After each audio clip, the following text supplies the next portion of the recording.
Hallelujah.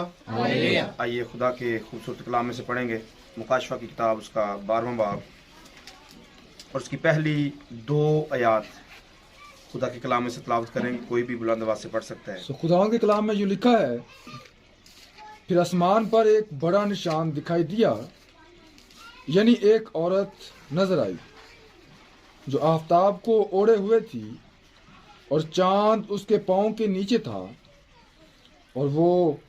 और 12 सितारों का ताज उसके सर पर।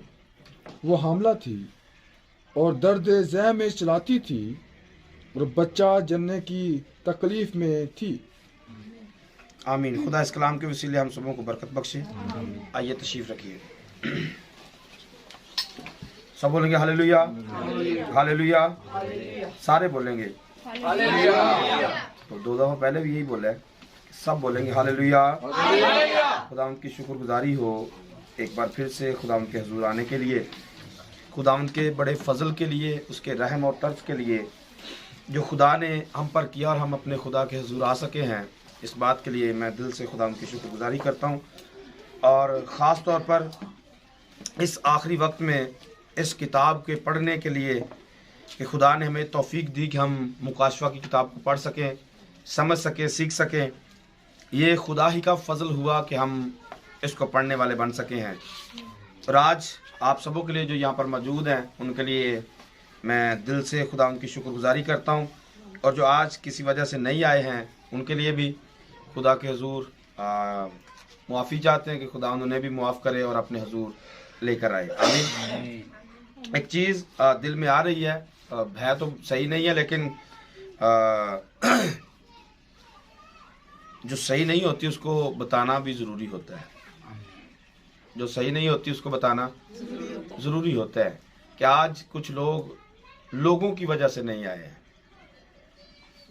कुछ लोग लोगों की वजह से नहीं आए। तो मेरा दिल नहायत अफसुर्दा इस बात पर है, अगर शुरुआत में ही ये शुरुआत है तो इसका एंड क्या होगा कि आपको पहले ही खुदा से जुदा कर दिया जाए। जिसके साथ जुड़ने हैं, पहले खुदा की हजूरी से उसको निकाला है और अब ख़ानदान को भी निकाल लिया है। तो सोचें इसका अंजाम क्या होगा। ये कौन सा रिश्ता कायम हो गया है। तो मैंने कहा गलत को गलत बताना मेरा हक बनता है। आगे मानना ना मानना, होना ना होना, ये तो फिर बात की बातें हैं। लेकिन मैंने जो फील किया दुआ में, और कब से कर रहा हूँ, कि जिस रिश्ते की शुरुआत ही खुदा की हजूरी से बाहर खींचना हो, उसका एंड क्या होगा। तो शैतान ने बड़ी प्लानिंग के साथ ख़ानदान को अपनी हजूरी से बाहर खींचा है। खुदा ना करे कि कुछ गलत हो या मैं जो सोच रहा हूँ वो हो, लेकिन शुरुआत जब गलत होती है तो उसका एंड भी ज़रूर गलत ही होता है। तो दुआ करेंगे उनके लिए कि खुदा उनको हिकमत दे, दनाई दे, ताकि वो खुदा की हजूरी को पहचाने, खुदा को पहचाने, अपने मकाम को पहचाने। हम दुआ कर सकते हैं। और जो और वजह से नहीं आ रहे, कुछ ऐसे भी साथी हैं जो अपनी मन मर्जी से नहीं आ रहे, दिल नहीं करते आने के लिए, उनके लिए भी दुआ कर सकते हैं कि खुदा उनको भी लेके आए, क्योंकि वक्त नहायत कीमती वक्त है। वक्त नहायत कीमती है। और अफसोस तो रात को भी मुझे इस बात पर हुआ कि वो खुद ही बता रहे कि हम गिरजे नहीं जाते हैं। अफसोस तो इस बात पर हुआ, वो साफ बता रहे जी हम जाते नहीं हैं।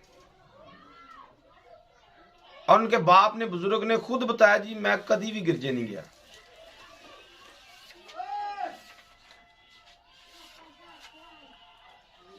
तो इतना वाज़े पैगाम सुनाने के बाद भी अगर समझ ना आए, क्या समझ में आएगा, क्या होगा। और जो एक वाज़े तौर पर बंदा ये कह दे कि भाई मैं नहीं आना, वाज़े ही कह रहे, और ये हमारे सारे अपने ही हैं, मतलब हमारे भाई हैं, बहनें हैं। वाज़ी कह देते अच्छा आवांगे, नहीं आना, आवांगे वेखांगे। तो मैं इस पैगाम को, मुकाशफा की किताब को लेकर ये बात कर रहा हूं कि ये वक्त है, एक एक लफ्ज कीमती लफ्ज है जिसको सीखना जरूरी है कि आखिरी वक्त में क्या हो चुका है या क्या होगा।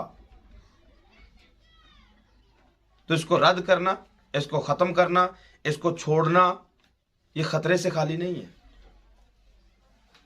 ये खतरे से खाली नहीं है। और ये खुदा का फजल है कि उसने हमें मौका दिया कि हम इस किताब को समझ पाएं। तो ये तो मेरे जो दिल में था मैंने कह दिया। आगे कलाम पर बात करेंगे।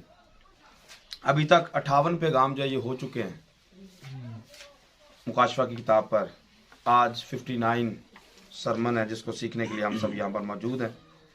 और 12वें बाब पर पहला एक पैगाम हो चुका है, आज दूसरा पैगाम है 12वें चैप्टर में। कुछ बातें जो पिछले पैगाम में, बातें तो काफ़ी ज़्यादा हो गई थी, पैगाम काफ़ी लंबा हो गया था।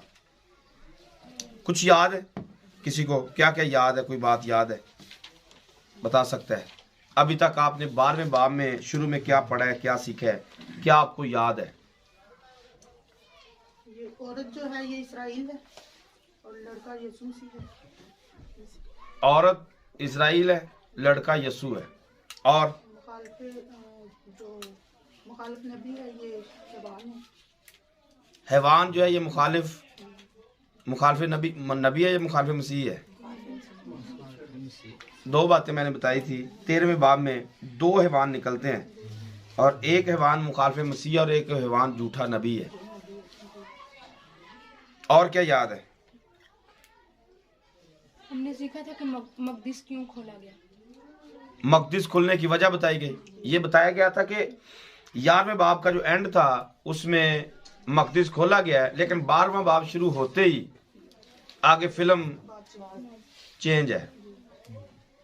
और ये चेंज कहां तक जाएगी? 15वें बाब की 4थी और 5वीं आयत तक। ये 5वीं आयत में दोबारा से इन बातों के बाद मैंने देखा कि शहादत के खैमा का मकदस आसमान में खोला गया। और फिर इसमें बताया गया कि 7वीं आयत में, और उन चारों जानदारों में से एक ने 7 सोने के प्याले अब्दुल अब्बास जिंदा रहने वाले खुदा के कहर से भरे हुए उन 7 फरिश्तों को दिए, और खुदा के जलाल और उसकी कुदरत के सबब से मकदस धुएं से भर गया। और जब तक उन 7 फरिश्तों की 7 हफ्ते खत्म ना हो चुके, कोई उस मकदस में दाखिल मतलब मकदस कौन सा है? मकदस ये घर है। मकदस ये घर है, ये हैकल है, आसमानी हैकल है। कोई भी हैकल में दाखिल ना हो सका। कब दाखिला होगा? जब तक कहर खत्म ना हो जाए। कहर खत्म होगा तो हैकल में दाखिला हो सकेगा, एंट्री हो सकेगी, अदरवाइज ऐसा मुमकिन नहीं होगा। तो याद रखिए, मैं वाज़े बता देना चाहता हूं कि ये इजराइल जो अपने मुल्क में इकट्ठे हो रहे हैं, जब तक इन पर पूरा खुदा का कहर नहीं आएगा तब तक हैकल में ये नहीं जा सकेंगे। आप सोचेंगे कि हैकल तो आप कह रहे बनने जा रही है, हैकल तो बनने जा रही है, हैकल बनने में चंद दिन रह गए, चंद साल रह गए। आप ऐसा सोच सकते हैं कि भाई आप तो कह रहे थे कि हैकल बनने के करीब है। हाँ, बनेगी, हैकल बनेगी, तीसरी हैकल बनेगी। और जैसे अंताकिस एपिफिनस ने हैकल को नापाक कर दिया था, दोबारे से ये मुखालिफ मसीह जो हैवान है दोबारा से अपना बुत इसमें नस्ब करेगा, इसमें अपना बुत नस्ब करेगा और दोबारा से इस हैकल को नापाक कर देगा। फिर आपने देखा कि हैकल को हेरोदिस के दौर में ऊपर बढ़ाया जाता है, उसका एरिया बढ़ा दिया जाता है, उसके कोठरियां बढ़ा दी जाती हैं। लेकिन इतनी बड़ी बनाने के बाद भी खुदा का अहद का जो संदूक था वो उसमें नहीं था। खुदा के अहद का संदूक उसमें मतलब खुदा नहीं था। यही काम अब की हैकल में भी होने जा रहा है। हैकल तो बन जाएगी, हैकल तो दुनिया मिल मिला के बना ही लेगी, पर खुदा उस हैकल में नहीं होगा। कब तक नहीं होगा? जब तक खुदा का कहर दुनिया पर आ ना जाए। और फिर वो वायदा जो पीछे लिखा हुआ है कि मेरा बंदा शाख यस्सु उस हैकल को बनाएगा। मेरा बंदा शाख उस हैकल को बनाएगा। मतलब दोबारा से, जैसे यहूदा मकाबी ने हैकल की तकदीस की, हमारा यीशु मसीह उसकी तकदीस करेगा और दोबारा से उसको पाक करेगा। जैसे पहली आमद में आया तो हैकल नापाक थी, जानवरों का कारोबार चल रहा था, उसने कोड़ा लेकर उसको साफ किया और पाक किया। दोबारा से यीशु मसीह उस हैकल में आएंगे और आकर उस हैकल को पाक करेंगे। और यह तब होगा जब कहर खत्म हो जाएगा, क्योंकि वो कोड़ा जो यीशु ने पहली आमद में पकड़ा था वो कहर की अलामत था, वो गुस्से की अलामत था। लेकिन तब उसने एक हल्की सी झलक पेश की है, तब उसने हल्की सी झलक पेश की है। लेकिन एंड टाइम पे जाके वो झलक नहीं बल्कि पूरा काम करेगा। सिर्फ झलक तक नहीं रहेगा बल्कि वो पूरे का पूरा काम तमाम करेगा और जितना गुनाह है उसको वो सिरे से मिटा देगा, उनको पूरी सजा देगा। तो ये 7 नरसिंहों के साथ चलेगा। आप ये भी समझे, ओवरऑल इसको समझना है, पूरे पैगाम को समझना है। ये तो एंड पे जाकर होगा ही होगा, ये तो एंड पे होगा ही होगा। लेकिन याद रखना है, जब जब मुनादी की गई है कलाम की, जब जब मुनादी कलाम की गई है और लोग उसको रद्द करते हैं, सजा तब तब मिलती है। फरिश्ता क्या करेगा? नरसिंगा फूंकेगा। मोहरों के सेटअप में हमने पढ़ा हुआ है। सबसे पहले क्या होगा? मोहर को तोड़ा जाएगा और उससे पहले एक ऐलान किया जाएगा या नरसिंगा फूंका जाएगा। नरसिंगा फूंक दिया गया, मोहर तोड़ दी गई और कहर का प्याला उंडेल दिया जाएगा। मैंने तब बताया था कि ये लिखने में बातें फर्क पॉइंट पे लिखी हुई हैं। मैं आपको चंद दिनों में जरूर इसकी पूरी डिटेल दूंगा। और ये शायद बाइबल स्कूल के लिए भी ये खुदा ने रखा था, या शायद आपके लिए डायरेक्ट यहां पे रखा है। मैं आपको मुकाशवा की किताब की वो पूरी लाइन बनाकर दूंगा कि इस किताब को आपने पढ़ना कैसे है, कौन से हवाले को कहां से रख कर आपने पढ़ना है, किस आयत को कहां रख कर इसको आपने जोड़ के पढ़ना है, आपको ज्यादा समझ में आएगा। मुकाशवा की किताब का नरसिंगा फूंका जाएगा, मोहर तोड़ दी जाएगी और कहर का प्याला, ये इकट्ठे चलेंगे। लेकिन पढ़ने में ये अलग अलग पॉइंट पे लिखे हुए हैं। ऐसा है नहीं, ऐसा मुकाशवा 20 बाब जो है ये बाइबल का एंड है। मुकाशवा 20 बाब बाइबल का एंड है। ये जो 2 अगले चैप्टर लिखे हुए हैं ये एंड नहीं है, ये एंड नहीं है। एंड बादशाही पे खत्म है, बादशाही पे एंड मतलब दी एंड है।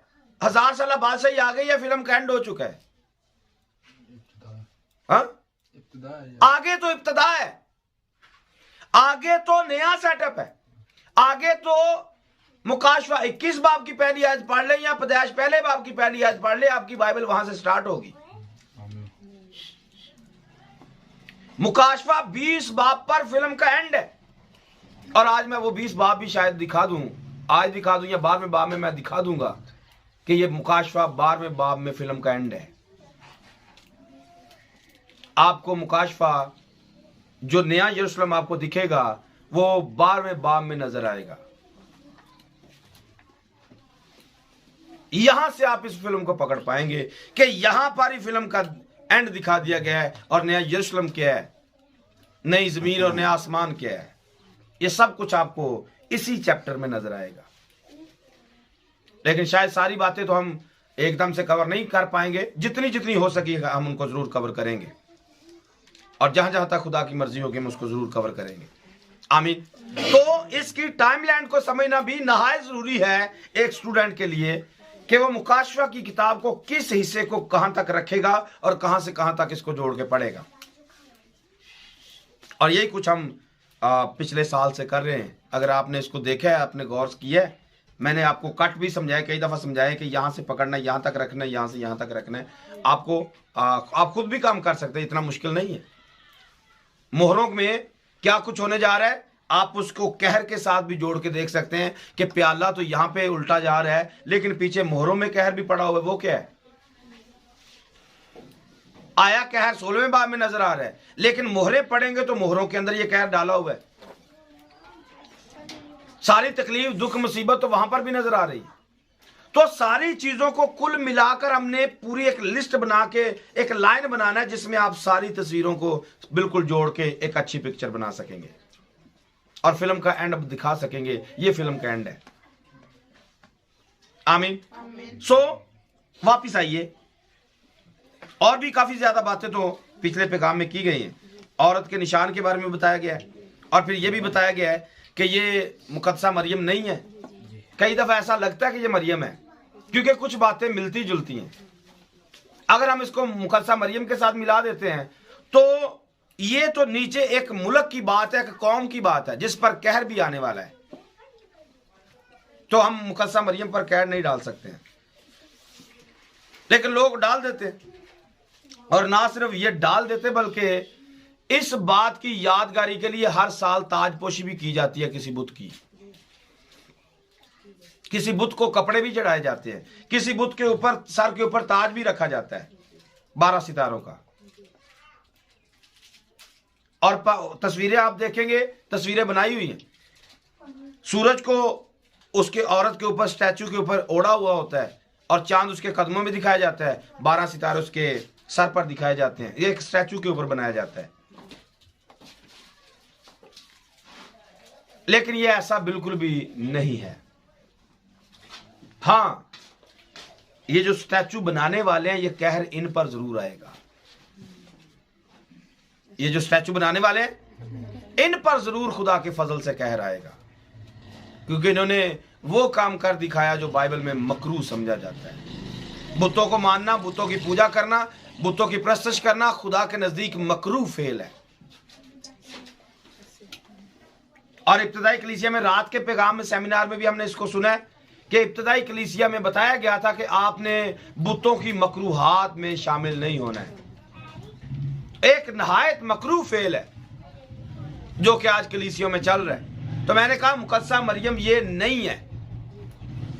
फिर हमने इस बात को भी देखा था कि ये यीशु मसीह को भी डायरेक्ट कहा जाता है कि ये डायरेक्ट यीशु मसीह है, औरत यीशु है, और उसके जो शागिर्द 12 शागिर्द है उसके सितारे हैं, और यीशु मसीह खुद आफताब सदाकत है, और कलीसिया जो है उसके साथ है, उसके कदमों के नीचे है।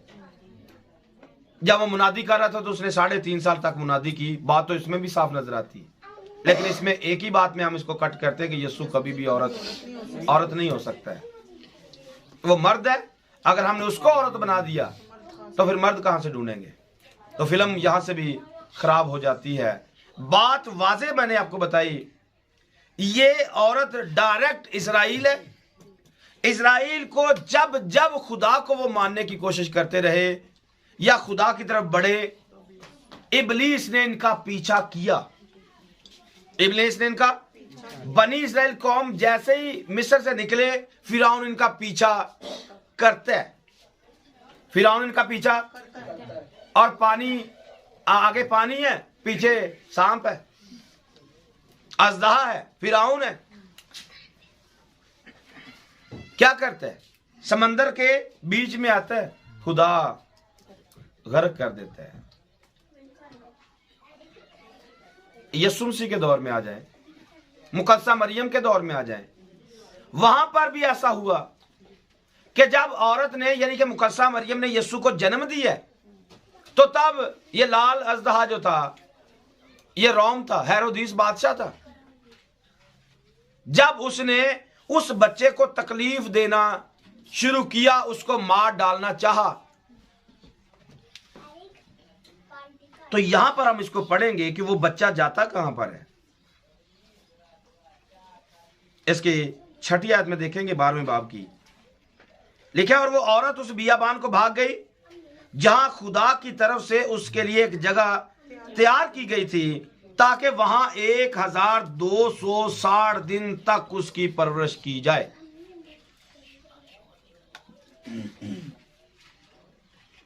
और पीछे वो बच्चा जने, 5वीं आयत में लिखा है बच्चा जने।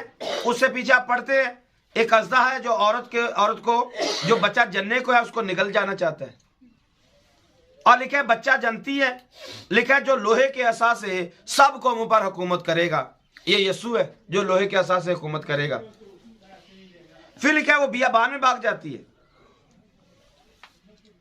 आगे पढ़ेंगे, आगे फिल्म कुछ और है। इसकी परवरिश के आगे फिल्म दोबारा आसमान का नक्शा दिखाया जा रहा है। अच्छा, ये नक्शा खींचने के बाद 13वीं आयत में फिर से आप देखते हैं अजदा ने देखा कि वो जमीन पर गिर गई, गिरा दिया गया। तो उस औरत को सताया जो बेटा जनी थी। मतलब एक लड़ाई यहां पर भी है। पहले बनी इस्राइल का, मैंने कहा ये बनी इस्राइल कौम है, समझ लेंगे तो बात चलती जाएगी आसानी के साथ, सारी बातें कड़ियां जुड़ती जाएंगी। बनी इस्राइल के लिए इसको समझेंगे तो 1260 दिन, ये 3.5 साल है, 42 महीने हैं। ये 42 महीने इनकी परवरिश की जाएगी। अजदहा इनको मारेगा, मारने के लिए तैयारी पकड़ेगा, लेकिन इनकी परवरिश क्या होगा? परवरिश की जाएगी। कैसे कैसे की जाएगी? आमीन, बियाबान में। लेकिन कैसे की जाएगी परवरिश? कैसे की जाएगी? अगर आप पैगामों को ध्यान से सुनते हैं तो आपको याद आना चाहिए ये 3.5 साल तब स्टार्ट होते हैं और तब 2 नबी जमीन पर होते हैं। 2 नबी इजराइल में होंगे। जब ये 42 महीने स्टार्ट होंगे, औरत को सताने का वक्त आएगा, बच्चे को मारने का वक्त आएगा, तब 42 महीनों का आगाज हो जाएगा। और जैसे ही मुखालिफ मसीह अपना अहद तोड़ देगा, 2 नबी जमीन पर बर्पा होंगे और 2 नबी इनकी परवरिश करेंगे। जब चाहेंगे आसमान को बंद कर देंगे, सूरज काला कर देंगे, ये जितनी आफतें चाहें लाना ये ले आएंगे, और ये इनकी परवरिश है। और आगे क्या लिखा है? 14वीं आयत में लिखा है उस औरत को बड़े उकाब के 2 पर दिए गए ताकि सांप के सामने से उड़कर बियाबान में अपनी उस जगह पर पहुंच जाए जहां एक जमाना और जमानों और आधे जमाना तक उसकी परवरिश की जाए।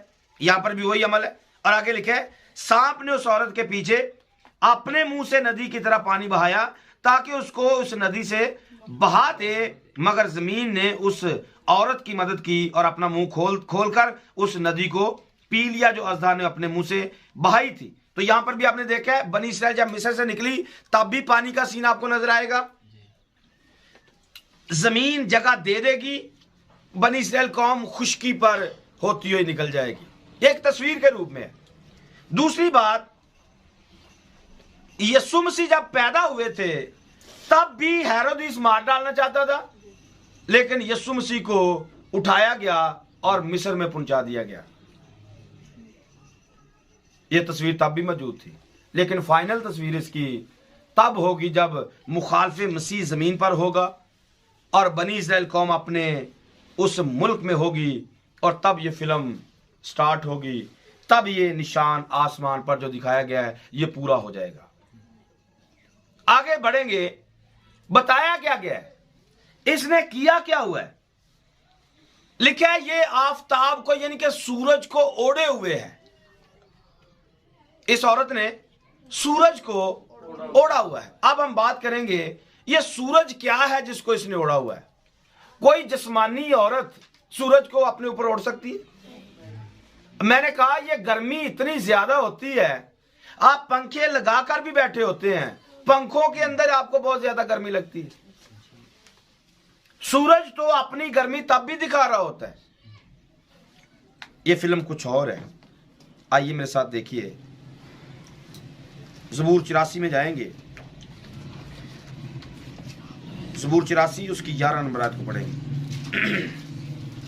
क्योंकि खुदावंद खुदा आफताब और सिपर है। क्या लिखा है? क्योंकि खुदावंद खुदा आफताब और सिपर है। खुदावंद फजल और जलाल बख्शेगा। इसके साथ मलाकी को देखिए, मलाकी 4 बाब की दूसरी आयत को। लेकिन तुम पर जो मेरे नाम की तहजीब करते हो, तुम जो मेरे नाम की ताजीम करते हो, आफताब सदाकत तलू हो आफताबे सदाकत ताले होगा और उसकी किरणों में शिफा। और उसकी किरणों में, 2 वाले हमने पढ़ लिए, दोनों में बताया यह गया कि जो सूरज है, जो आफताबे सदाकत है, ये खुदावंद खुदा खुद है। ये खुदावंद खुदा। अब इस बात को पढ़िए दोबारा से 12वें बाब की पहली आयत को। फिर आसमान पर एक बड़ा निशान दिखाई दिया, यानी एक औरत नजर आई जो आफताब को ओढ़े हुए थी और चांद उसके पांव के नीचे था और 12 सितारों का ताज उसके सर पर। 12 सितारों का ताज उसके सर पर। अब यहां पर आपने देखा कि औरत है, औरत ने सूरज को ओढ़ा हुआ है। अब समझिए, लूका 1 बाब में आइए, उसकी 78 नंबर आयत को पढ़िए। ये हमारे खुदा की आन रहमत से होगा। पीछे एक नबी पैदा होने जा रहा है। इसको आप पढ़े, इसकी 75 नंबर आयत से पढ़ दे, इसकी पीछे 1-2 आयतों को पीछे पढ़िए। उसके हजूर पाकीज़गी और रास्तबाजी से ऊपर बर बेखौफ उसकी इबादत करें जी। और ए लड़के तू खुदा ताला का नबी कहलाएगा। ये यूहन्ना के बारे में कहा जा रहा है। ए खुदा ताला के लड़के, ए खुदा ताला का, ए लड़के तू खुदा ताला का नबी कहलाएगा, क्योंकि तू खुदावन की राहें तैयार करने को उसकी आज्ञा के चलेगा। ये नबी यूहन्ना की बात है कि वो खुदावन की राह को तैयार करेगा, खुदावन की राहों को तैयार करने को उसके आगे आगे चलेगा। और फिर लिखा है ताकि उसकी उम्मत को निजात का इल्म बख्शे। तो मैंने कहा इनकी परवरिश की जाएगी। इससे पहले कि खुदावन का हौलनाक दिन आए, मैं एलिया को तुम्हारे पास भेजूंगा। मैं एलिया को तुम्हारे पास। आप समझे कि जब यीशु मसीह पैदा हुए तब भी एलिया को भेजा गया, तब भी कोई यीशु था, तब भी कोई मरियम थी, तब भी कोई हेरोदिस था जो इसको मार डालना चाहता था, तब भी कोई यूहन्ना था जो उसकी राहें तैयार कर रहा था। अब भी खुदावंद आने वाला है, अब भी दोबारे से एलिया आने वाला है, अब भी एक कौम है, अब भी एक मुखालिफ मसीह है, अब भी एक झूठा नबी है। यह फिल्म दोबारा से अपनी तकमील को जा रही है। जो पीछे अक्स में चीजें दिखाई गई हैं, अब वो तकमील पाने के लिए जा रही हैं। अब ये फिल्म की आखिरी मतलब झलकियां कि अब फिल्म एंड है, क्योंकि पीछे तस्वीरों के रूप में थोड़ा यहां, थोड़ा वहां, थोड़ा यहां, थोड़ा वहां, कानून पर कानून, हुक्म पर हुक्म खुदा ने करके दिए, कर दिखाए, कर सिखाए। लेकिन अब फिल्म का एंड है। और अब यही चीज खुदा दिखाना चाहता था कि मैं कैसे बनी इस्राएल कौम को बचाऊंगा और कैसे मैं दुश्मनों को सजा दूंगा। तो खुदा ने पूरी फिल्म, पूरी दुनिया, कायनात को क्रिएट किया यह दिखाने के लिए आसमान पर फरिश्तों ने क्या किया है, और मैंने उनको सजा देने के लिए क्या कुछ किया है। और बनी इस्राएल कौम को बनाना पड़ा। बनी इस्राएल कौम खुदा के पसंदीदा लोग, खुदा की उम्मत, खुदा के अपने बच्चे, खुदा का पेलोठा, ये सारे टाइटल उसने यूज करके दिखाए। लेकिन हमने शायद इनको सिर्फ स्टोरी समझा, हकीकत ना समझा। और बनी इस्राएल कौम भी इसको हकीकत ना समझ पाए। जैसे रात के सेमिनार में मैंने बताया कि दाऊद का गिरा हुआ खेमा प्रस्तश था, लेकिन लोगों ने इसको समझा ही नहीं।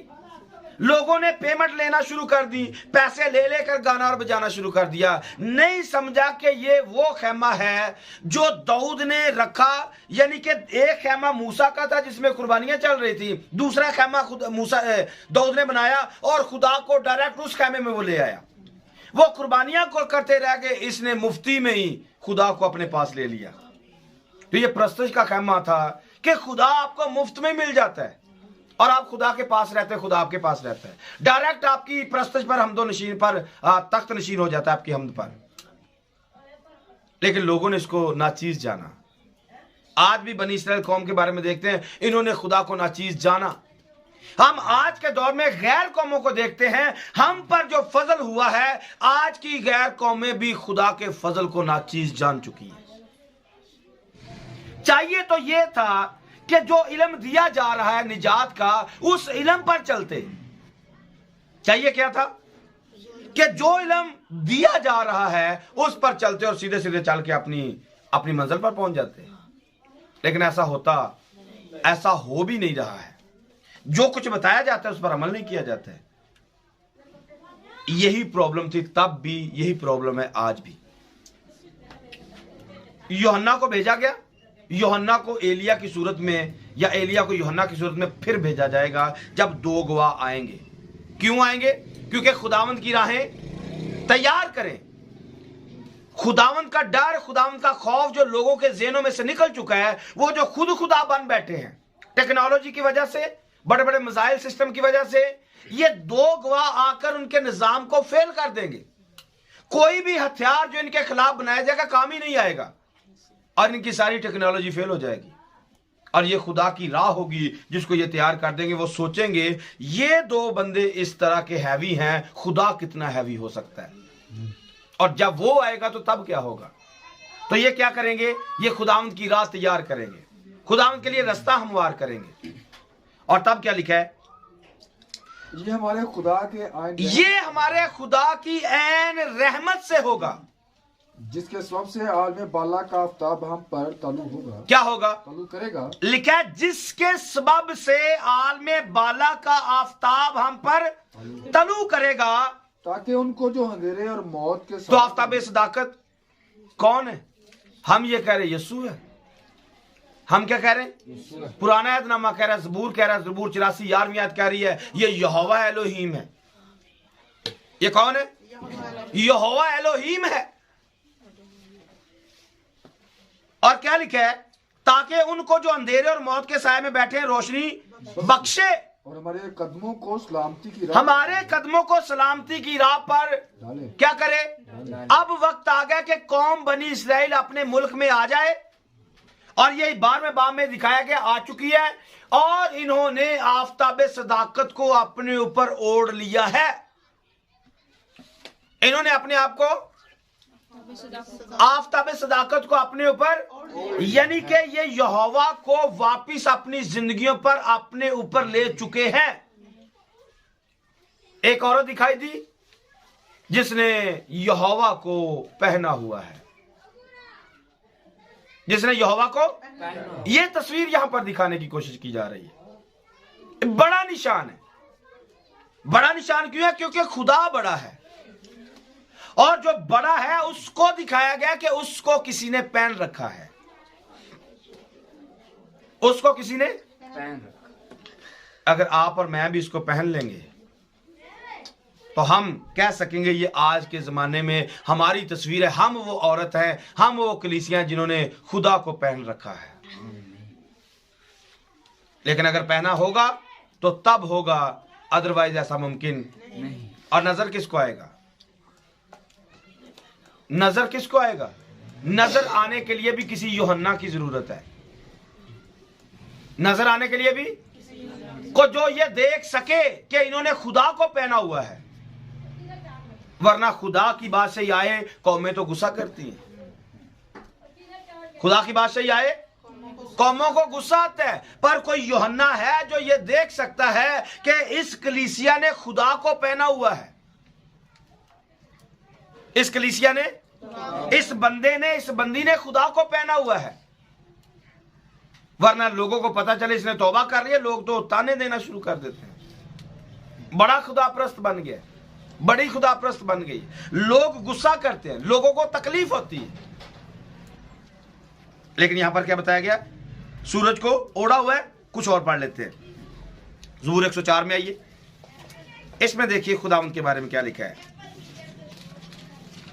पहली ऐसे पढ़िए, ऐ मेरी जान, ऐ मेरी जान, तू खुदावन को मुबारक कर। खुदावंद को मुबारक है। ऐ खुदावन ऐ खुदावंद मेरे खुदा, तू नहायत बुजुर्ग है, तू हशमत और जलाल से, तू हशमत और जलाल से मुलब्बिस है, नूर को पोशाक की तरह पहन। तू नूर को पोशाक की तरह, सारे पढ़िए, तू नूर को पोशाक की तरह पहनता है। आज बनी इस्राइल ने खुदा को पहन लिया। खुदा नूर को पोशाक की तरह पहनता है। आज बनी इस्राइल कौम ने खुदा को पहन लिया है। और अगर आप और मैं आज खुदा को पहन लेंगे तो आज हम वो कलीसियां हैं जो आफताब को ओढ़े हुए हैं, जो खुदावंद को ओढ़े हुए हैं, जो आफताब सदाकत है वो हम पर ताले हो चुका है, हम पर उसकी रोशनी आ चुकी है। हमने नूर को, कलाम को पहन लिया है पोशाक की तरह। और यही वो रूहुल कुदस है, यही वो पोशाक है जिसके बारे में लिखा है, इसको पहन ले, इसको, ताकि तेरे नंगेपन की शर्मिंदगी खत्म हो जाए। और बनी इस्राइल ने अपनी शर्मिंदगी को दूर कर लिया है। आज बनी इस्राइल ने अपनी शर्मिंदगी को कैसे, खुदा को पहनकर। हमारे पास भी मौका है, क्योंकि वक्त एंड होने जा रहा है। हमारे पास मौका है, अभी हम भी अपने नंगेपन की शर्मिंदगी को दूर कर लें और खुदा को पहन ले, क्योंकि उसके पहनने में ही हमारी भलाई है। वरना पकड़ लिया जाएगा। कोशिश कर रहे शादी की ज़ियाफत में जाने के लिए, लेकिन पकड़ा जाएगा। ओ मियां, बुलाया तो था तुझे, तेरे पास मौका था, पोशाक नहीं पहन के आया। बड़ी खास बात है कि बनी इस्राइल को बुलाया गया, ये नहीं आए। बनी इस्राइल को बुलाया गया, ये पहली बात है। ये जब यीशु मसीह पहली आमद में आए, गैर कौमों को मौका दे दिया गया, जाओ बाहर जाकर लोगों को पकड़ के ले आओ, जैसे भी हैं पकड़ के। लेकिन बुलावा क्या है? शादी में जाना है। बुलावा क्या है? और बताया कि मोटे मोटे जानवर ज़िबा हो चुके हैं, शादी की ज़ियाफत तैयार है, जो बुलाए थे वो नहीं आ रहे, बाकियों को पकड़ के ले आओ, बाकियों को पकड़ के ले आओ। सोचें खुदा कितना वेट कर रहा है। हाँ, रोटी पकाई होवे ते पका के तुसी बैठे हो ते परौने आ ही ना रहे होण। हाँ, परौने को कह रहे बस असं 10 मिनट जा रहे हैं। हाँ, तो 10 मिनट बाद फिर ना आउण और रोटियां ततियां करके फिर रख लैन, तो 10 मिनट बाद फिर असी आ रहे हैं ते बंदे फिर ना पहुंचन। कैसा लगता है? सोचे, जब से यीशु ने कफारा दिया है तब से ऐलान किया गया है शादी की ज़ियाफत तैयार हो चुकी है। शादी की ज़ियाफत, जाओ जाकर लोगों को बुला के लेके आओ। तो लोगों को क्या ने अस जरा खेत नूं चले हैं, साड़ा काम, मतलब काम बहुत ज्यादा है, साढ़े को टाइम नहीं है। और जाना किधर है? जाना किधर है? काम पे। काम पे जाके करेंगे क्या? पैसे लेके आएंगे। पैसे लेके करेंगे क्या? टुकर खाएंगे। वो कह रहे मुफ्ता हो, तैयार है, आगे खा लो। जलील होकर आपने खानी तो रोटी है, जलील होकर खानी तो मुफ्त जाके चौधरी वांगू बह के खाओ। हाँ, टौर नाल बह के खाओ, क्योंकि आप कमाई करके लेके आएंगे, दाल रोटी पकाएंगे, लेकिन आपको मुफ्त में वलीमे में बुलाया जा रहा है। तो वलीमे में क्या चलता है? कितनी डिशें। आप घर में कभी मौका मिलता है मोटा गोश्त पकाते हैं, छोटा पकाते हैं, वलीमे जो मोटा छोटा सारे पके ने, साथ साइलेट है, रायता है, पेप्सी है, नान है। घर में तो नान एक मंगाना पै जाए तो तकलीफ होंगी, घर ही रोटी पका लो। लेकिन वहां पर तो सब कुछ दस्तयाब होता है। आपने जो खाना है, स्वीट डिश में आपके पास खीर भी आ सकती है, आपके पास चाट भी आ सकती है, कुछ भी आ सकता है, क्योंकि वलीमा है। वलीमे में आपको सारी डिशें अवेलेबल है और है भी फ्री। फ्री नहीं खानी है, लेकिन पैसे कमाएंगे, खेत च जावांगे, आज झोना बीजांगे, 6 महीने बाद वड्डांगे, उन्नी देर तक लोगों को चुक चुक के खावांगे, झोना बीजांगे, एयर वेच के लोगों के पैसे दे लांगे। प्रोसेस तकलीफ का पसंद किया है, मुफ्त वाला नहीं। उसने कहा मेरे मोटे मोटे जानवर ज़िबा हो चुके हैं, आ जाओ, ज़ियाफत तैयार है, लेकिन आना ही बनी इसराइल ने इनकार कर दिया। उसने कहा जाओ जाके अब गैर कौमों में ढूंढ के लेके आओ। और गैर कौमों में दिल तो करता है जाने के लिए, हम सब का जब मुनादी सुनते दिल करता है, शादी की ज़ियाफत में जाना दिल, लेकिन पकड़े जाएंगे, अन्य वहां अगर चौके मुंह टोर पे फड़े जाएंगे। एक ही चांस है, एक ही चीज है, बस पोशाक पहन के आना है। जाना किधर है? शादी की, आपको होटल में बुलाया जा रहा है, आपको शादी हाल में बुलाया जा रहा है, आओ जी ज़ियाफत तैयार, वलीमा है, वलीमे पे जाना है, नंगे ही भाज जाएंगे या गंदे कपड़े पा के भाज जाएंगे। जहन में आएगा ओ भाई उधर जाना है तो कोई कपड़े उंजदे पाओ जेडे रलदे मिलते लोगों नाल मिलते जुलते होण कि पता लगे वलीमे ते आया, शादी ते आया। और वैसे भी हम इतने समझदार हैं कि हमने कपड़े छुपा के रखे होते हैं, अलमारियों में रखे होते हैं कि वो तब पहने जब शादी ब्याह पे जाना है। जूतियां अलग है, कपड़े अलग है या नहीं? इसमें समझ क्यों नहीं है? इतनी सी समझ है कि जाना है मुफ्त में, जाके शादी की ज़ियाफत में जाना है, बस कपड़े पहन के जाना है। और कपड़े क्या है? ये पोशाक है, ये नूर की पोशाक है जिसको सिर्फ पहनना है, ताकि जैसा दुल्हा और दुल्हन खूबसूरत हैं, कलीसिया और बराती भी वैसे दुल्हन के साथ खूबसूरत नजर आए, ताकि माहौल अच्छा बने। ये खुदा चाहता है।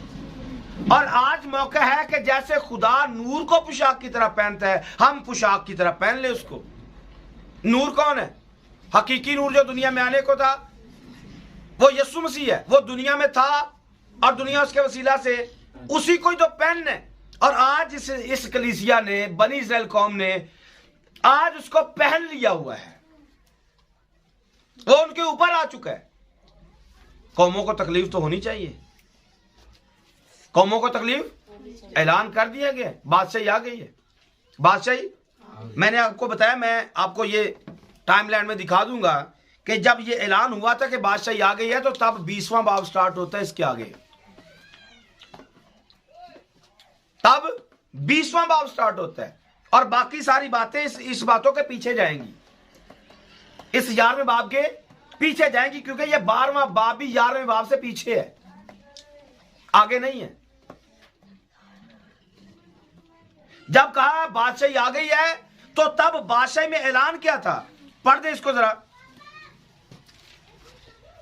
और जब सातवें फरिश्ता ने नरसिंगा फूंका जी, तो आसमान पर बड़ी आवाजें इस मजमून की पैदा हुई कि दुनिया की बादशाही हमारे खुदावंद और उसके मसीह की हो गई। दुनिया की बादशाही हमारे खुदावंद और उसके मसीह की हो गई। आमीन। 19 बाब में आइए, 19 बाब की 5वीं आयत को पढ़ दीजिए, बल्कि इसकी पहली आयत को पढ़िए जरा। इन बातों के बाद मैंने आसमान पर गोया बड़ी जमात को बुलंद आवाज से ये कहते सुना कि हालेलुया। मतलब ये जो बादशाही का ऐलान हुआ, बादशाही का मैंने कहा नीचे वालों को गुस्सा आया, नीचे वालों को और मकदस खोला गया। ये तो नीचे आकर होगा सब कुछ आगे, लेकिन आसमान पर जब ये ऐलान हुआ कि बादशाही हो गई है तो आगे से फरिश्तों ने क्या बोला है? हालेलुया। ये आसमान की कैफियत 19 बाब में लिखी हुई है कि जब ऐलान हुआ कि बादशाही खुदा की हो गई, आवाज आई हालेलुया। लेकिन जमीन वालों को गुस्सा आ रहा है, ओए बड़े नारे मार दे, ये बड़े नारे मारते। जी हाँ, जब हमारे खुदावंद की बादशाही है नारे तो लगेंगे, क्योंकि हम साबित करते हैं हमारी जिंदगियों पर बादशाही यीशु की है। मैंने कहा ये 19वां बाब भी आपके यहां पर आकर फिट होगा। 19वां बाब आपकी 15वीं आयत से आगे, क्योंकि 16वीं आयत कह रही है बुजुर्गों, 24 बुजुर्गों ने जो खुदा के सामने अपने अपने तख्त पर बैठे थे, मुंह के बल गिरकर खुदा को सजदा किया और कहा ऐ खुदा कादर मुतलक जो है और जो था, हम तेरा शुक्र करते क्योंकि तूने बड़ी कुदरत को हाथ में लेकर बादशाही की। और 19वें बाब की पहली आयत में लिखा है हालेलुया। बड़ी जमात कह रही हालेलुया। और ये बड़ी जमात कौन है? आप पढ़ना चाहेंगे तो आपको पता चलेगा, ये 14वें बाब में ही आपको, बल्कि 7वें बाब में, 7वें बाब की 9वीं आयत में लिखा है, इन बातों के बाद मैंने निगाह की तो क्या देखता हूं, हर एक कौम, कबीला, उम्मत, अहले जुबान की एक ऐसी बड़ी भीड़ जिसे कोई शुमार नहीं कर सकता, सफेद जामे पहने, खजूर की डालियां अपने हाथों में लिए, तख्त और बरा के आगे खड़ी है, चिल्ला चिल्ला कर कहती है, निजात हमारे खुदा की तरफ से जो तख्त पर बैठा है, बरा की तरफ से। सब फरिश्ते उस तख्त पर और बुजुर्ग चारों जानदारों के गिरदा गिर्द खड़े हैं। फिर वो तख्त के आगे मुंह के बल गिर पड़े और खुदा को सजदा किया, कहा आमीन, हम तमजीद, हिकमत, शुक्र, इज्जत, कुदरत, ताकत अब्दुल आबाद हमारे खुदा की है। ये आसमान का नक्शा जब ऐलान हुआ, बादशाह खुदा की हो गई। और ये बड़ी जमात कौन? ये दुनिया में से निकाले हुए लोग जो आसमान पर पहुंचा दिए गए हैं। तो ये बातें इस तरह से जुड़ती हैं।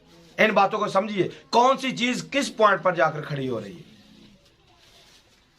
फिर क्या लिखा 5वीं आयत में पढ़िए 19वें बाब की, और तख्त में से ये आवाजें तख्त में से ये आवाज निकली, ऐ उससे डरने वाले बंदो,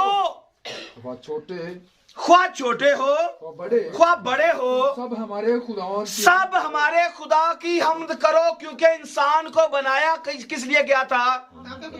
ताकि खुदा की। और ये जमीन तो आपका टेस्ट था जिसमें से आप गुजर कर हमद के लिए पास हो गए हैं, क्योंकि खुदा ढूंढ रहा था अपने लिए परस्तार, कोई हो जिसे मैं आसमान पर मनसब पर खड़ा करूं और वह मेरी हमद कर सके अपनी दिल की खुशी के साथ। और ये दिल की खुशी वाले हैं जिनको बुला लिया गया, आजो मेरे बच्चों खुदा की हमद करो जो उससे डरते हो। फिर क्या हुआ? फिर मैंने बड़ी जमात की सी आवाजें और जोर, मैंने बड़ी जमात की सी आवाज और जोर के पानी की सी आवाज और सख्त गर्जों की सी आवाज, सख्त गर्जों की सी आवाज सुनी कि हालेलुया हालेलुया हालेलुया हालेलुया। बड़ी आवाज सुनी है, गर्ज की आवाज सुनी है, इसलिए कि खुदावंद हमारा खुदा, खुदावंद हमारा खुदा बादशाही करता है।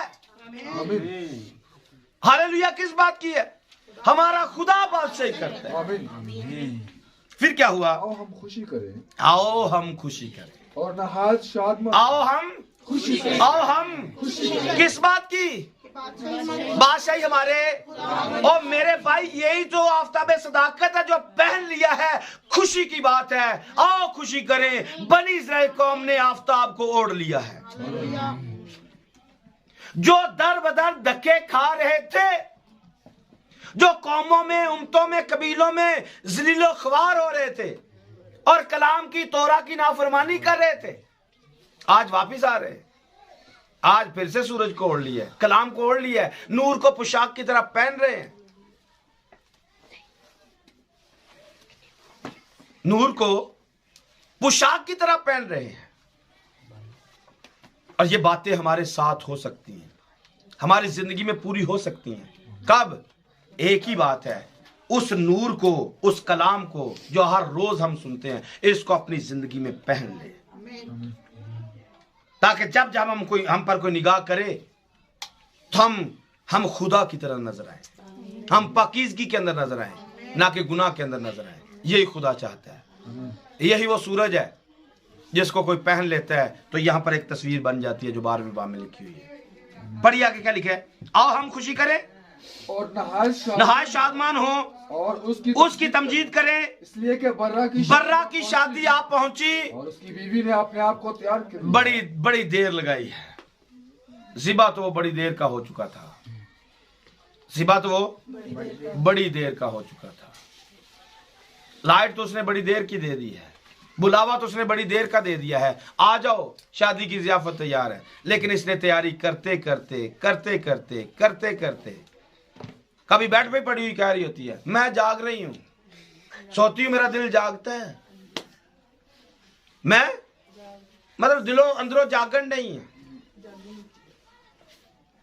मैं सोती हूं, मेरा दिल, मैं मंजी दे पै के दुआ कर लेनी है। ये हमारी कलीसिया की हालत है, ये हमारी खुदा के पास नहीं आना चाहती है, कलाम से मोहब्बत नहीं है। हाँ आवाज आ रही, मैं सुन लांगी, केड़ा अमल करना है, मंजी ते भी मैं अमल को नहीं करना, तो मैं गिरजे जाके भी को नहीं करना, ऑडियो घर ही सुन लेने, वीडियो घर ही सुन लेने। अमल केड़ा करना, सुनना ही है ना, तो सुन जिते मर्जी बैक लांगे। आवाज मेरे कन्ना जा रही है, मैं सोती हूं पर मेरा दिल और लम्बे ही पई है, मैं जागन नहीं है, मैं सुनन नहीं है। वो बाहर खड़ा कह रहा है मेरा सर जो ये बूंदों से तर है, शबनम की बूंदों से। ये शबनम पड़ती वैसे कब है, किस मौसम में पड़ती है?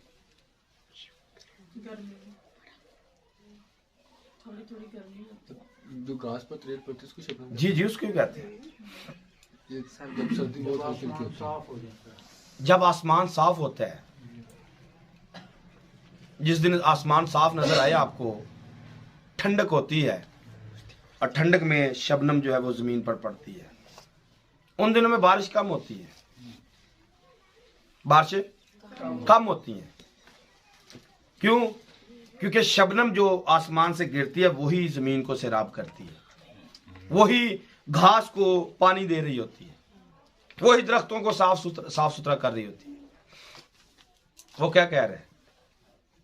बाहर का मौसम है, बाहर का मौसम है, मैं तेरे लिए तैयार हूं।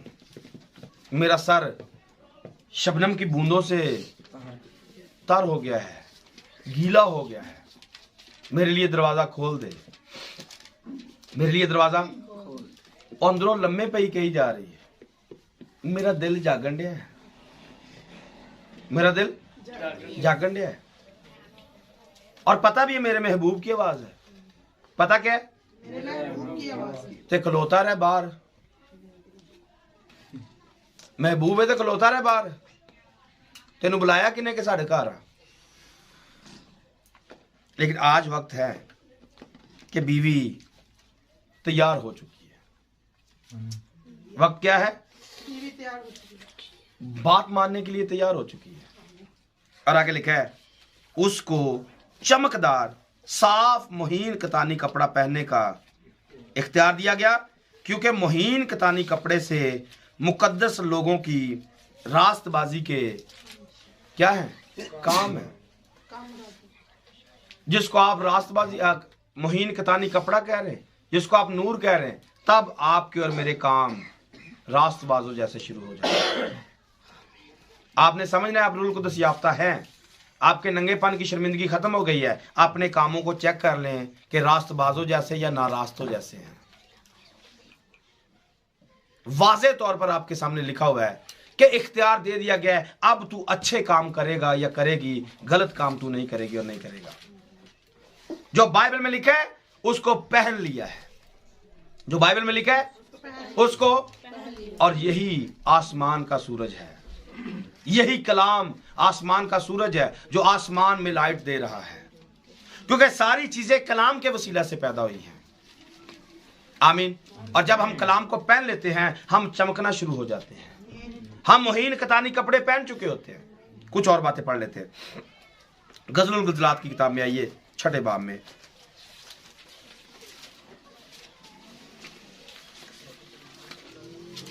उसकी 4 आयत से पढ़ेंगे।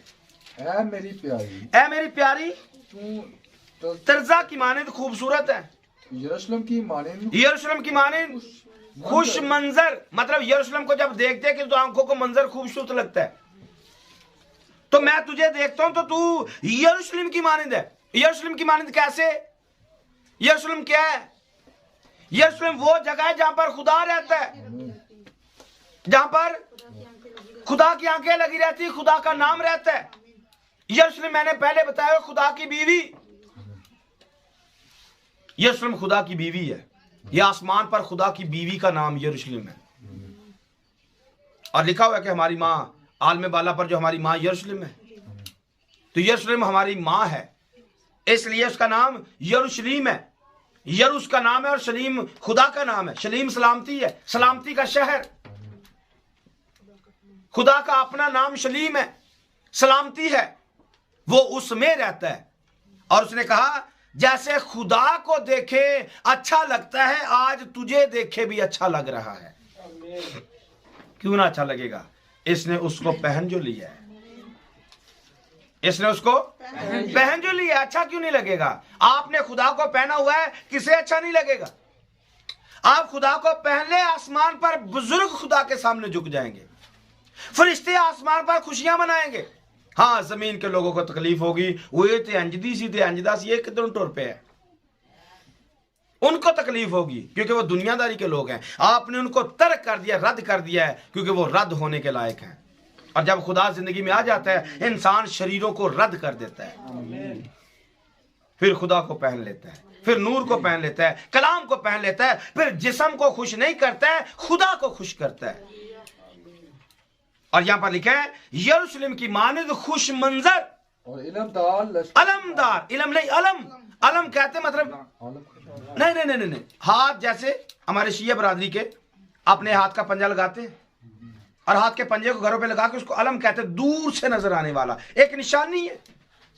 अलमदार लश्कर की मानिद मुहीब है, जिसके हाथ में अलम पकड़ा हुआ है, एक निशान पकड़ा हुआ है, उसकी मानिद लिखा है तू मुहीब है। अपनी आंखें मेरी तरफ फेर ले, अपनी आंखें मेरी तरफ से फेर ले, क्योंकि वो मुझे घबरा ओ दे। आज खुदा की हालत देखे, हालेलुया। खुदा क्या कह रहा है?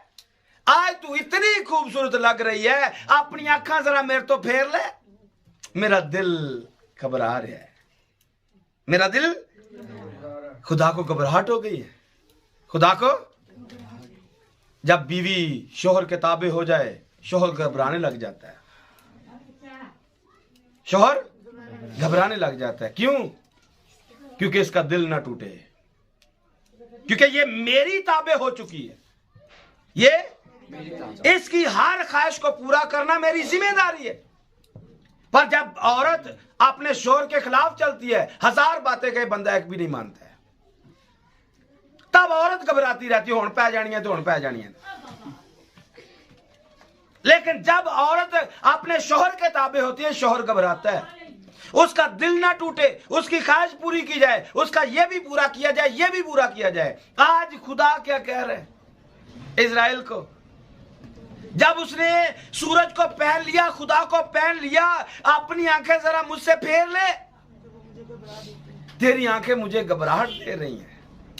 मोहब्बत का लेवल चेक करें। वो खुदा जो कभी कह रहा था कि मेरी तरफ आ जा, बरगश्ता इस्राएल वापिस आ जा, मैंने तेरा फिदिया दिया है, मैंने तेरा। आज इस्राएल मान गई है, आज बनी इस्राएल कौम मान गई है, अपने मुल्क में आ चुकी है, खुदा को पहन लिया है। और खुदा कैसा है? खुदा खुशी से फूला नहीं समा रहा है, खुदा खुशी से, ये बड़ा निशान है। लेकिन बड़ा निशान सबको नजर नहीं आता है, ये हालत सबको नजर नहीं आती है।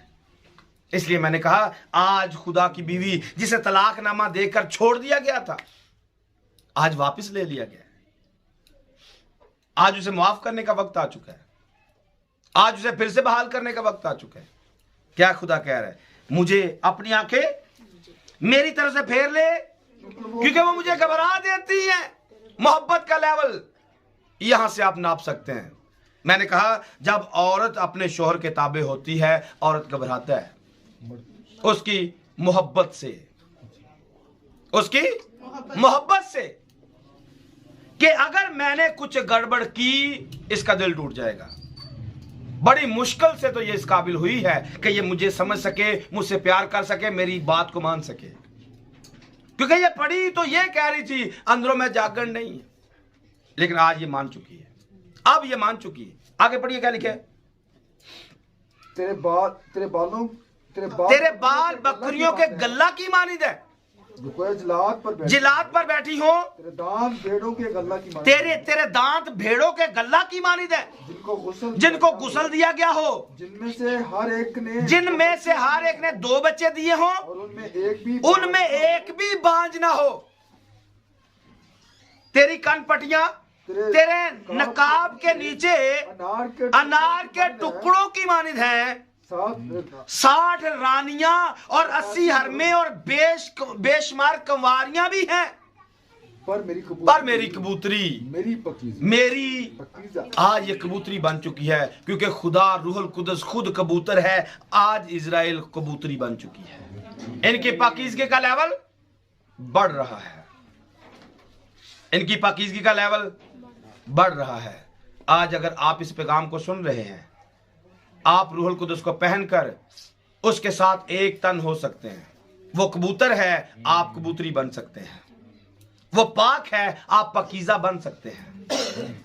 और ये तब है जब हम इस पैगाम को समझ लेंगे, जब हम सूरज को ओढ़ लेंगे, जब नूर को पोशाक की तरह पहन लेंगे, जब खुदा को पहन लेंगे। ये तब होगा जब कलाम कलाम के साथ एक तन हो जाएगा। ये तब मुमकिन है। आगे क्या लिखा है? मेरी पकीज़ा बेनजीर है। मेरी पकीज़ा बेनजीर, इस जैसा कोई नहीं है। इस जैसा कोई नहीं। फिर एक वक्त आएगा, दुल्हन को पूछा जाएगा, तेरे महबूब में खास क्या है? तेरे महबूब में उस जैसा कोई दूसरा नहीं है? वो भी बताएगी, मेरे महबूब जैसा कोई दूसरा नहीं है। जब आप खुदा के साथ एक हो जाएंगे, आपको खुदा के साथ दूसरा कोई नजर नहीं आएगा। वो अकेला है। उस अकेले ने हमारे लिए जान दी है। उस अकेले ने अपना लहू, बेशकीमत लहू हमारे लिए बहा दिया है। वो अकेला हमारे लिए ज़िबा हो गया है ताकि अपनी दुल्हन को अपने साथ एक तन कर ले और उसकी दुल्हन उसे पहन ले, उसके साथ एक तन हो जाए। और आगे क्या लिखा है? ये वो अपनी माँ की इकलौती, वो अपनी वालिदा की लाडली है। बेटियों ने उसे देखा और उसे मुबारक कहा। रानी और हरमों ने देखकर उसकी सताइश की। ये कौन है जिसका ज़हूर? ये कौन है जिसके बारे में लिखा है अपनी माँ की इकलौती, अपनी वालिदा की लाडली। बेटियों ने उसे देखा और उसे मुबारक कहा। रानियों और हरमों ने देखकर उसकी सताइश की। ये कौन है जिसका ज़हूर सुबह की मानिंद है, जो हुस्न में चांद और नूर में सूरज, अलमदार लश्कर की मानिंद मुहीब है। ये कौन है? बता चुके, ये हमारा दुल्हा है, हमारा यस्सु है, हमारा यहोवा है। और उसको लाडली मिल चुकी है। एक ही है। बनी इस्राएल कौम एक ही कौम है जो खुदा की लाडली कौम है। एक ही कौम, लाडली कौम। और खुशनसीबी को देखें कि आज गैर कौमों को, हमें, मुझे और आपको उस गैर कौमों में पाबंद कर दिया गया है ताकि हम लाडली बन जाएं, ताकि हम उसे नूर को पहन लें, उस पोशाक को पहन लें, ताकि फर्क खत्म कर दिया जाए गैर कौमों का और इजराइलियों का। आज हमारे पास वक्त दिया गया, कीमती वक्त है। कोई इसे जाया करेगा, पछताएगा। कोई इसे जाया करेगा, पछताएगा। आज वक्त है हम उस नूर को पहन लें, हम उस पोशाक को पहन लें, हम उस कलाम को पहन लें। पहन लेंगे तो बचेंगे, पहन लेंगे तो, नहीं पहनेंगे पछताएंगे, नहीं पहनेंगे मारे जाएंगे। क्योंकि कौमों को जिनको गुस्सा आ रहा है उन पर खुदा का गजब भी आने वाला है, उन पर खुदा का।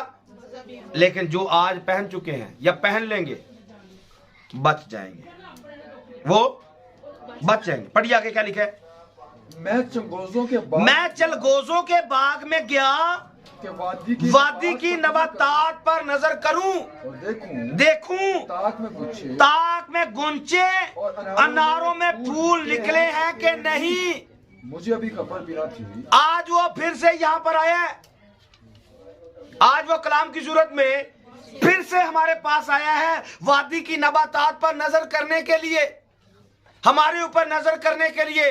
क्या हमारे अंदर वो गुंचे निकल चुके हैं, फूल निकल चुके हैं या नहीं?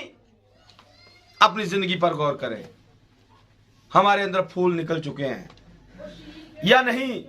फूल का काम क्या है? खुशबू देना। फूल का काम क्या है? पहले खुशबू देना, फिर फल देना। आप मसीह की खुशबू बन चुके हैं, आप मसीह की खुशबू फैला रहे हैं, आप जहां से गुजरते हैं मसीह की खुशबू आप में से आ रही है, आपके लफ्जों में से मसीह की खुशबू आती है, आपके लिबास से मसीह की खुशबू आती है, आपके किरदार से मसीह की खुशबू आती है, आपकी बैठक से मसीह की खुशबू आती है। अपनी जिंदगी पर गौर करें, आज वो चेक करने के लिए आज हमारे पास आया है। आज मसीह की खुशबू आ रही है या नहीं आ रही है? अपनी जिंदगी पर गौर करें। फूल निकले हैं या नहीं निकले हैं? गोंचे निकले हैं या नहीं निकले हैं? अनारों में फूल लगे हैं कि नहीं लगे हैं?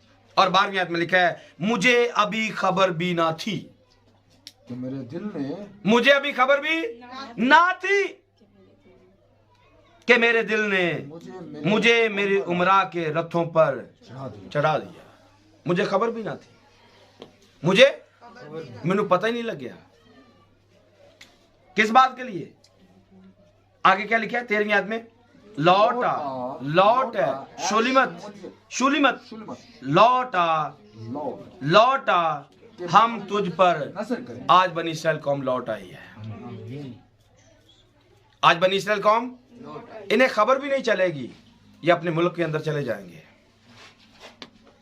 क्योंकि खुदा इनको लेकर आना चाहता है। और 12वें बाब में दिखा दिया गया कि ये वापस आ चुके हैं। और आज ये मेरे लिए और आपके लिए है। हमें खबर भी नहीं होगी कि हम अपने दुल्हा के पास पहुंचा दिए जाएंगे। हम ये 7वें बाब की 9वीं आयत में आसमान पर खड़े होंगे, और ये कोई और नहीं है, ये हम लोग हैं, ये हम भीड़ है जो आसमान पर पहुंचा दी गई है। तो खुदा हमसे मोहब्बत करता है। आज इस पैगाम को यहां पर रोकेंगे।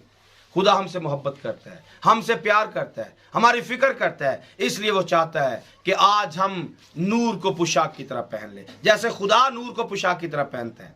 जैसे जो खुदा आफताब सदाकत है, जो वो यहोवा आसमान का सूरज है, बनी इस्राएल कौम उसको पहनेगी। आज पहले हमारे पास वक्त है, हम उसे पहन लें। आज उसने वक्त दिया है, हम उसे पहन लें। अगर आप उसे पहनेंगे आपकी वैल्यू बढ़ेगी।